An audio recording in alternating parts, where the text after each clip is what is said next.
Welcome to another episode of the Love Works podcast. We are your hosts, Calvin. And Patrice. Today, if you're watching this episode, this one is especially for you. If you find it very easy to end the marriage, then fight for it. We have been there in over 13 years. We have did everything we can to not end it. And it has been tough and challenging in the beginning, but towards the end, we start fighting for each other. Yeah. And I think our turning point came when Treese had an experience and a breakthrough. And so I want you to go ahead and share about when did you start healing? In our 13 years of being together, when did you start healing? Well, this summer I had a hysterectomy, and I am a true workaholic. You know that. And I felt like God was like, okay, baby, I need you to have a seat for a minute. I was experiencing at the time so much spiritual warfare. And when I felt God make me have a seat, now I had to start studying what I was going through with this warfare or whatever, spiritual warfare, just to understand that I wasn't nuts. And is this okay? Yeah. Go I ahead. started Get going there. through. Get there. So I started trying to figure out what was going on with me. And I noticed a shift coming. I have always known God, but in the spiritual warfare, I was trying to understand now what exactly God was trying to tell me. And when I sat down with this hysterectomy, I sat down bored out of my mind because I couldn't do anything for 6 weeks. Like, have a seat. I'm like, I don't know how to do that. I got sick of watching movies, whatever. So I'm just going through this, trying to read my Bible, trying to understand God more. But I do remember, and I was trying to, that's when I realized the little girl in me needed healing. But I think the biggest thing, there was a family group chat going around, and someone sent a picture of me that I have never seen before. And the picture, I looked so homely and so lost. Oh, I remember that picture. Yes. Yeah. They said picture's worth 1,000 words. Yeah. You can look at everyone in that picture was looking nice, well put together, their hair done. And then you look at me and I'm off to the side and I just look like I didn't belong. Yeah. And I realized at that moment, like, this little girl inside of me is broken. I think I was broken way before a man came in the picture ever. I remember you saying that. Yeah. I do remember you saying that. Yeah. And I remember one time when we were on one of our dates and we were having like a honest moment. Yeah. And I'm telling you everything that I've gone through or whatever. And I think you said something like, I was an adult baby. Yeah. Remember that? Yeah, I do. And I wasn't offended. Yeah. Because I went straight from being a kid Literally, to out of high school. Right out of high school, I got pregnant and got married directly out of high school. Yeah. Like 12 days after I turned 19. Yeah. I was pregnant and married. Yeah. So, but the trauma that I endured came before any of these men came. Yeah. I wasn't sexually molested or anything like that. It was nothing like that. Yeah. It was just, kid stuff that I went through. I feel like it was just kid stuff. But just a lot of different stuff happened emotionally to me that I didn't quite understand. But it was never like a physical, all that stuff. So, that's when I realized like that it went deeper than this woman I am today. Correct. I had to dig deep into that little girl. Correct. And try to heal her. Yeah. And then we went to a retreat this summer. Yeah, we was in Mexico. We went to Mexico for a retreat. And that retreat, if that retreat did nothing else for us, Man. it was the most healing experience of my life. Yeah. I think that was like the best experience. I can't say that. We both them been through. That was a beautiful experience. Yeah. Matter of fact, it was so healing, mind, body, and soul. Yeah, for sure. That I remember after the hysterectomy, I went back to work too fast because that's just what I do. And I did something to myself where I hurt myself way more than the hysterectomy. I was trying to be Superwoman. Went through the airport. I went to Mexico in a wheelchair couldn't walk, couldn't do anything. Remember? Yeah. And by the time we got finished with Mexico and we got finished with all this training and breakthroughs and whatnot, like Yeah. I could walk You walk just in the airport fine. like, I could walk. and O'Hara ain't no joke. No, but I was healed mind, body, and soul For sure. coming from that. For sure. And I think that that's helped me a lot with us. Yeah. Yes. A lot. Yeah. Because I had to get open too in my struggles. But I want to go back to something that I think is powerful.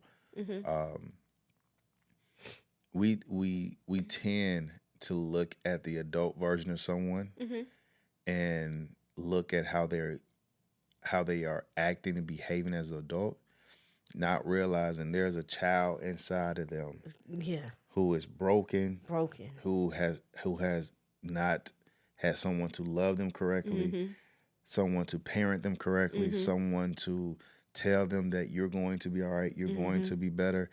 And when you're in a marriage and you have adults acting, responding in a way that makes you frustrated because it's like, why are you doing that? You don't have to act like that. It's hard to see that child is probably in there that needs it, right? Yeah, all behavior has meaning. We always talked always about say that. that. All behavior definitely has meaning. And I didn't see, honestly, if I'm being like transparent in this, I didn't see the little girl until you told me you wrote her a letter.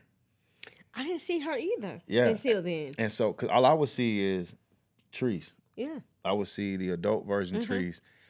And I'm like, I'm even talking to you like, I'm not even like the cats you used to deal with. I'm not even like that. Yeah. Like, it ain't even me. But it's you as an adult who have not dealt with the child trauma that you have experienced before you got with anybody else. And then so you take This your goes child, way beyond the man. you take your child trauma, your insecurities there, you not feeling love, whatever the case may be, things that have happened. Then you add that, get into a relationship with someone or anyone who's not emotionally or spiritually strong enough to handle you. Then you take on all that, and then you get into a marriage with me. And I don't know anything about none of that stuff outside of what I know you just came from. I didn't even think about the stuff that you went through as a child. Right. And so, like we talked about, many adults you're responding to the adult who's trying to protect the inner child. And it's hard to really sit there and be patient with someone like that. It is hard because you feel like, won't you just stop? Won't you just get better? Won't you just stop tripping? Won't you just, like, you just want them to stop? You feel like as an adult, you should be able to change and navigate and operate differently. But for many folks, they don't even realize that they are hurting. Right. They don't even realize that they got some problems. Right. And so it was that one picture that that took me to realize, like, hey, yes, her. Yes. And once I cried for her and apologized to her, then I was able to start healing. I wrote myself a letter. So talk about that letter. So I wrote myself a letter, and I'm not even sure why I wrote myself this letter, but I wrote myself a letter, and I apologized for all of the things that I allowed to happen to myself. Yeah. I apologized for, when you're young, kids are just being kids, and kids are being cruel. So you get called ugly. Like, I remember going to the Y, and it was this young man. He made this song, Patrice, the Beast, the Booger Nose Beast. You laughing, jerk. Well, how you come up with that? I don't know. But the other boys used to sing it too, and they thought it was fun. And it was all kids being funny. Yeah. And when I met him as an adult, he was like, I've never said that before. You know, it's funny, being in education, I have parents come to me, that child bullying my child. It's kids being kids, but it's still bullying in a sense. Man, because toughen up. I know. But if you're not strong enough. That's a fact. If you're not being told you're pretty at home, you're going to believe you Patrice the Beast, Booger Nose Beast. You got... My brothers being buttholes, calling me ugly and big knees and big nose and and kids being kids. So Yeah. you think that you really are that way Yeah. if you're not being told otherwise. That's a fact. And then, another thing I had to apologize to myself for, by the time I got a little bit older, because I've been called ugly all my Yeah. life, and there was a few people that I loved because they poured into me. Yeah. It wasn't many. Yeah. My Aunt Didi, I hate to say names on here, but my Aunt Didi watches this all the time. Shout out to you. Hey, Aunt Didi. I wouldn't have made it through being a young person without her. Yeah. Like, we got my mom there, but my aunt was somewhat closer to my age. Yeah. She's only like 15 years older than me, so she poured into me and loved me down, always, always, always. Absolutely.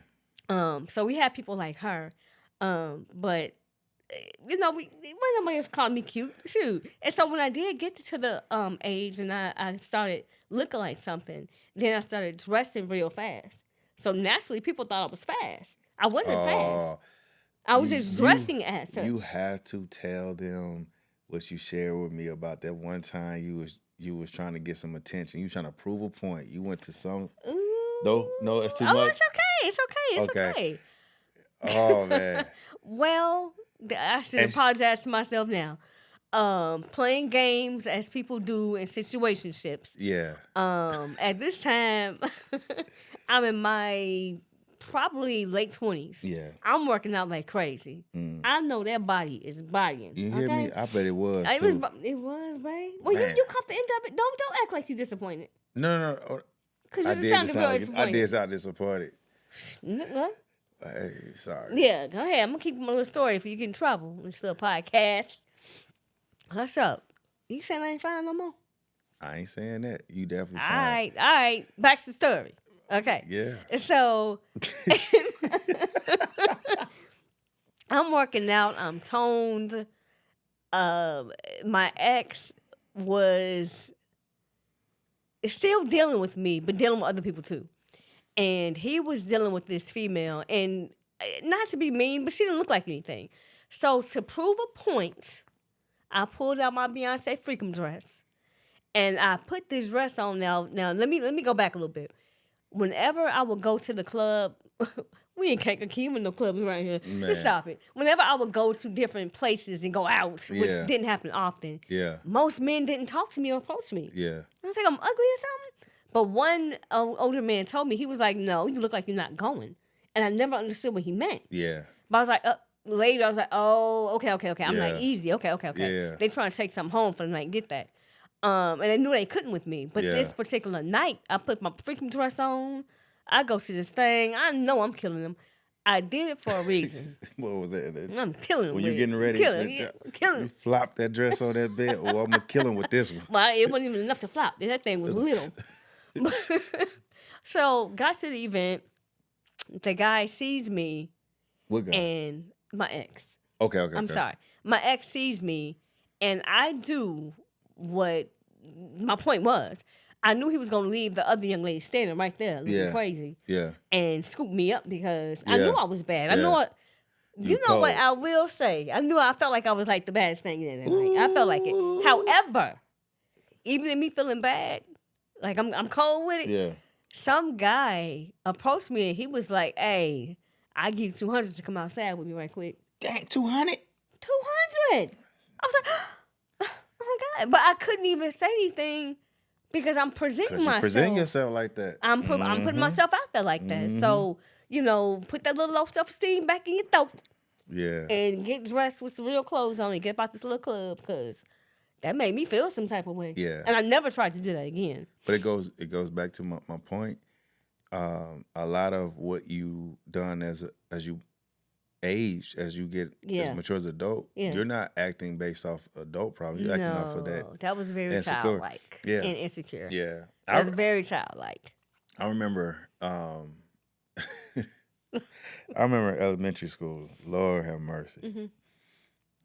This dude in the middle of class said, "Calvin, you black as his chalkboard." And the whole class laughed.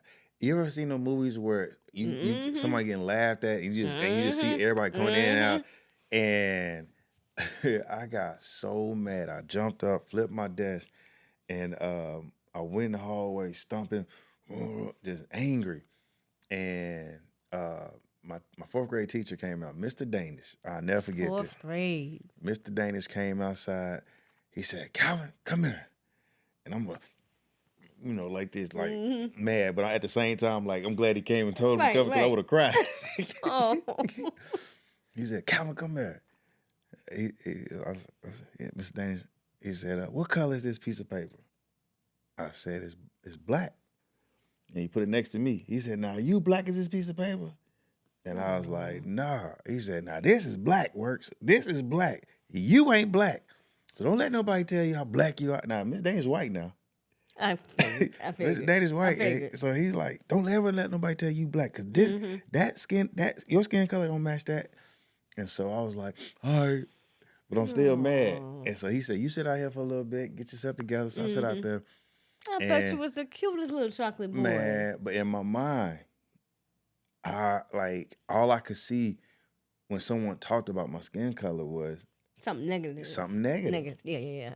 As a Which kid. is so messed up. But you telling somebody else to tell their kids to toughen up. Yeah. But you just flipped the daggone desk over, didn't you? Listen. and now, what most people don't know, and I'll be a little vulnerable and share, my childhood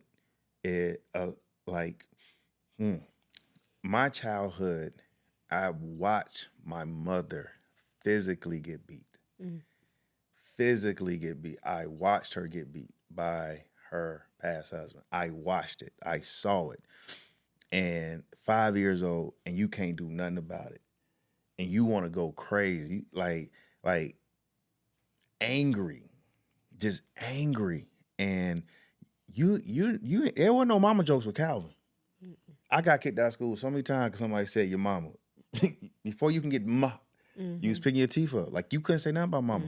And so when we moved here to Illinois, she had me in counseling. And I'm proud of her for that. Yeah, shout out to you, Juno, for that. But I was still trying to develop. I was still trying to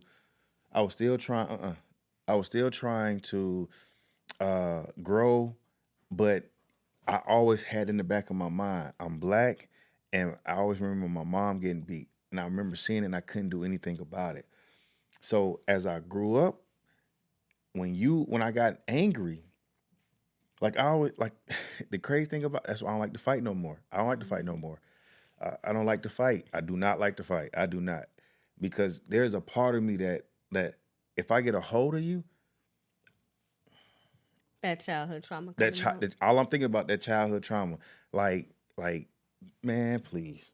And so it takes a special person to be patient enough with somebody to want to see them whole. And when you and I shared our childhood stories, it made sense why we were the way we were. It made us look at each other like, I get it now. And I want to help you become whole. You don't got to worry about that. I love your skin color. You this, that, and the other, blah, blah, blah. So beautiful. You don't have to worry about feeling like you not special. Or, that's why I tell you beautiful all the time. I mean, literally, you are beautiful. Like, you the finest thing ever. But I want you to know, like, I always see you as such. I don't see you any other kind of way. Even though, like, you've been sick the last couple of days, and you just been looking in that bed, just looking. Looking like what? Just looking sick. Just looking sick. And I'm sitting there like, ain't got no eyebrows on. You don't even care. You don't even care. Just nothing. Just don't care. I didn't. But even all that,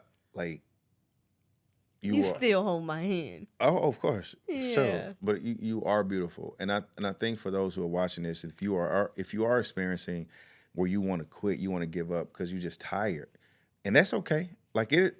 Listen.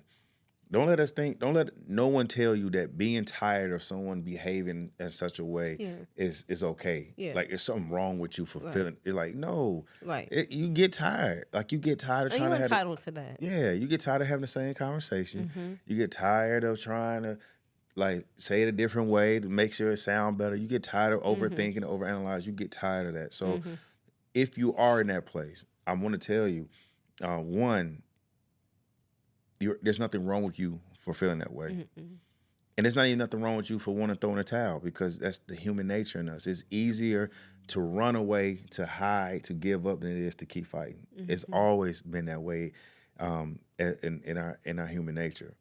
But the challenge for you is, are you willing to put aside your frustrations, your expectations, put aside your thoughts about how things should be, and look like, hey, what can I do to help you find wholeness? My wife, like I said, we've been married for 13 years. And it was a picture that she received last year that triggered her to start looking at things in a holistic picture. Yeah.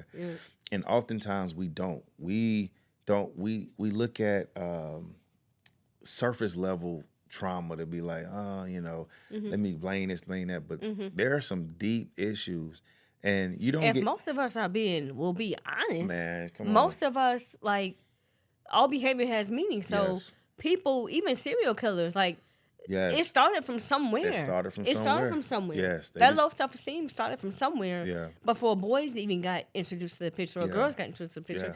It starts from somewhere. Yes, it does.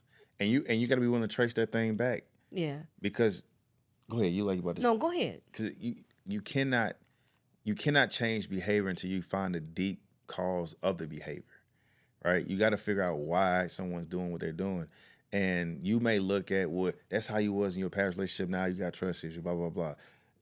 That may be. Or maybe it is the fact that you trusted people within your family that did you wrong, and you hold on to that.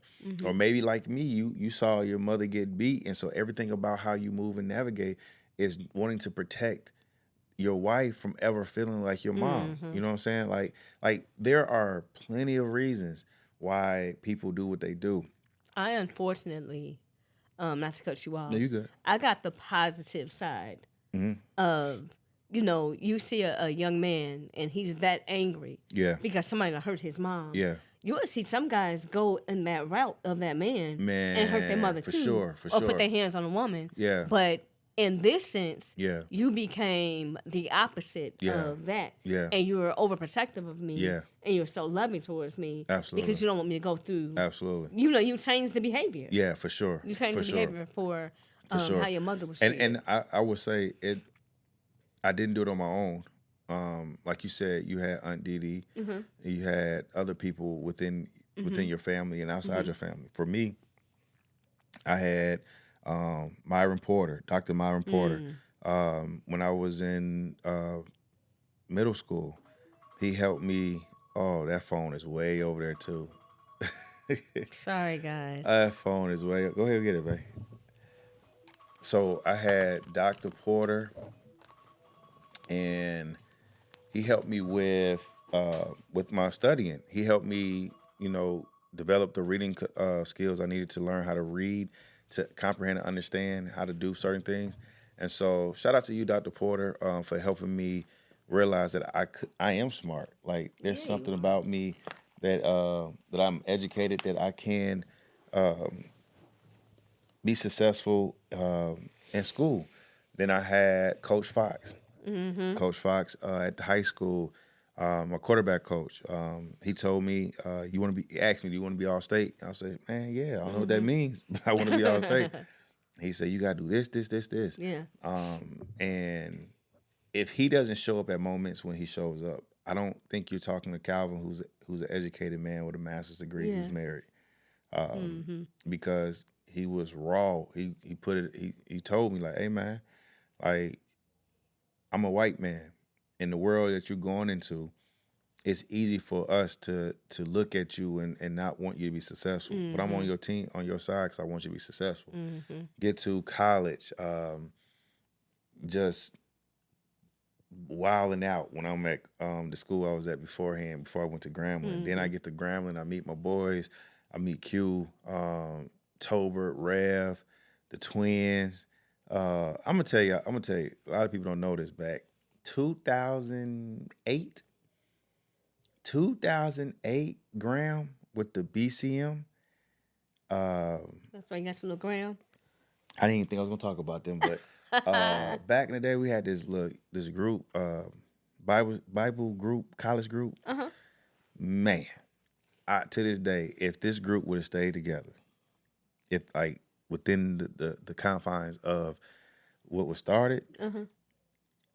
the best ministry, hands down. I can believe that. Hands I can down. believe that. We had everything. Mm-hmm. So along the way, God allowed people to become help for me to see things differently Mm-hmm. and to navigate that.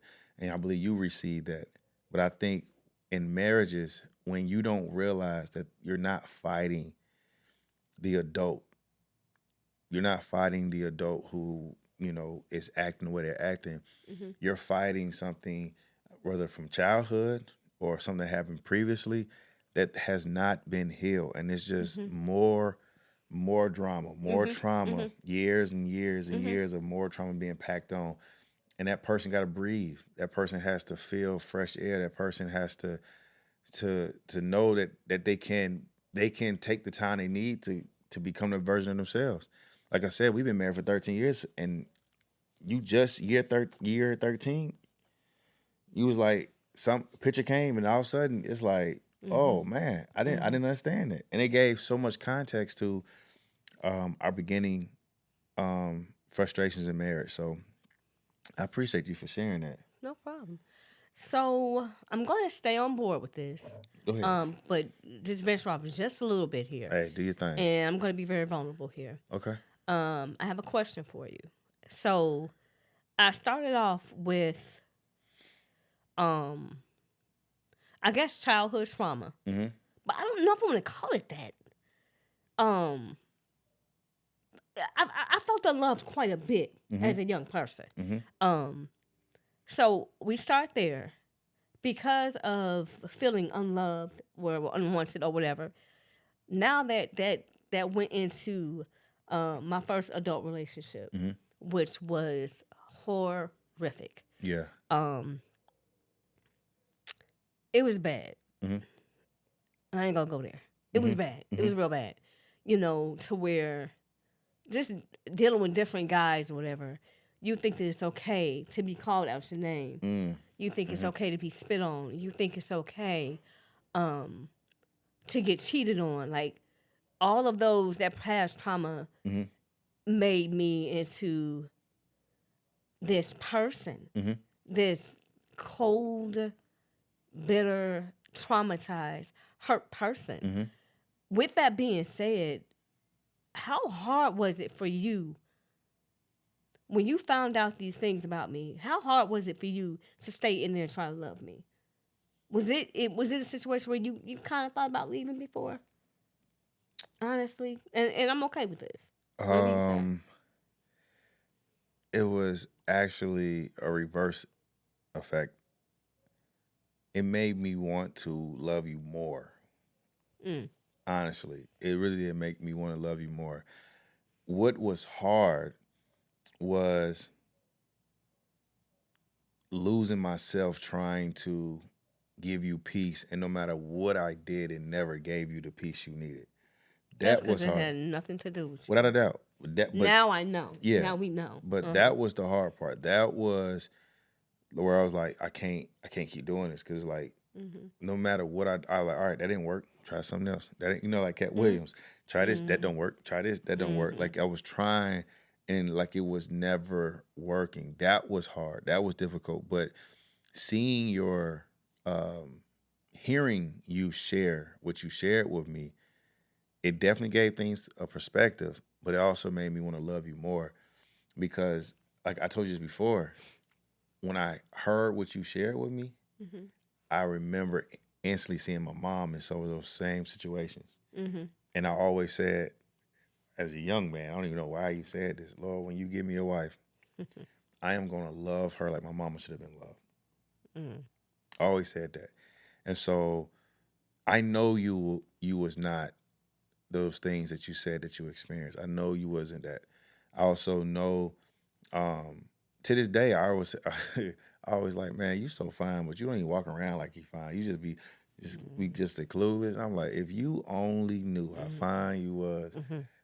Like I tell you, your confidence is the sexiest thing about you. Like when you know you put together, it's like I can pull it you together. you be like, I be like, you feel it, ain't you? You know. It's not often, but yeah. But that is where I got to the place where it was like I wanted you to be like, nah, you better than that. You are way better than that. And so no, it didn't make me want to run, be like, oh heck no. It just made me want to love you more because I understood that. But I'm a servant. I serve. I want people to be better. That's like you could like, and I'm a It is your person. nature. You can tell me anything, something that you don't believe someone should know about you. I won't look at you as that. I would never look at you how the world looks at you. I just see that you just a person that needs to be loved or a friend or whatever the case may be. That's just who I am. That shows how much of a Christian person you are. Yeah, I try. You are. Don't make me mad now, cause that hawk come out you.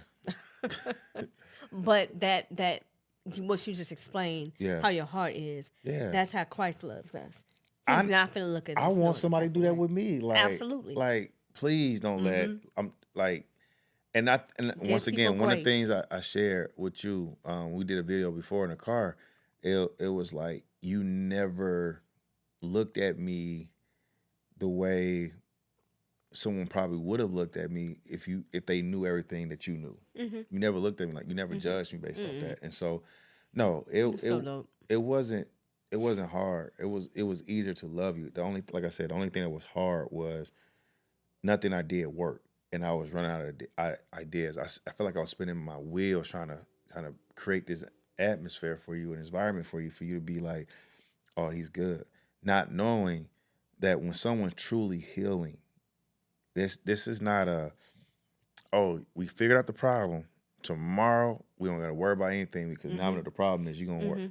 No, it's a lot because we all go through ups and downs. Like 1 minute we good, 1 minute we not. 1 minute we happy, 1 minute we angry, 1 minute we happy, 1 minute we angry. Yeah. That's just how life is. But no, And it that goes was to show sometimes the problem ain't got nothing to do with you. yeah. While you trying to sit there and fix it and fix it and fix it, the problem had absolutely Yep. nothing to do with you Absolutely. and everything to do with me. Absolutely. So that's why we have to heal ourselves Absolutely. before we get to jump into relationship. And it's easier to help someone heal faster when you're working with them in the process of healing yourself as well. Yeah. When it's not a person by themselves, like you go fix you, and then when you done fixing you, come here, then we can come together because that you need to be a part of their process so they can always see the champion who was championing their healing. As long as I can see you as that, I won't see you as anything other. Right. And so, yeah. So yeah, this was good. This is good. I'm proud of you now. Thank you. I'm proud of you. I know that was a little tough. Yeah. You caught me I off wasn't guard finna with a go couple there. of them. Yeah, I I know. was like, oh. I know. I'm not going to go all the way there, but I went through a little bit. Producer ain't say do that one. But yeah, so listen, we're gonna leave it there because that's enough right there. Once again, like we said, if you're watching this video and you still been watching it until this point, Thank you. thank you. Before I let Treese do her thing, I want to end with this note: the person that you're with, they are worth fighting for. They are. And there's nothing they could have done that would make you feel like they are not worth fighting for. And the reason why I'm confident to say that is because a lot of why people do what they do, especially when it's negative and bad, it drives way back to some childhood unhealed wounds that have carried over into adult behaviors. And I'm not saying that you're wrong for wanting to go in the towel. I'm not saying you're wrong for wanting to give up.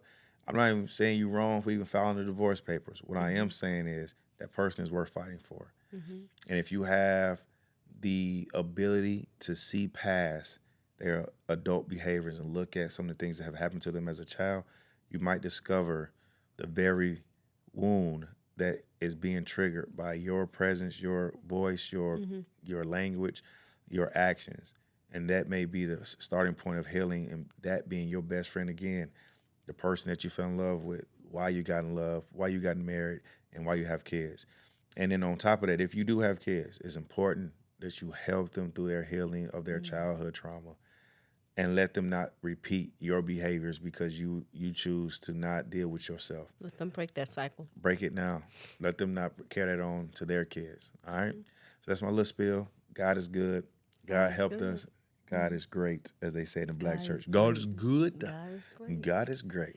And if you have made it this far, we thank you so much. We love you. We appreciate you. Make sure you like, subscribe, please. Comment down below, and give us something else to talk about. Give us another topic. We'd love to hear from you. Absolutely. Have a beautiful, beautiful day. Yeah. Love works, though. What? When you work it. Okay, you caught me off guard with that. I did, because I forgot. Hold on. Let's go and do it again. Go ahead. Okay. Love works when? You work it. When you work it. Have a good day. Work that love. Mwah.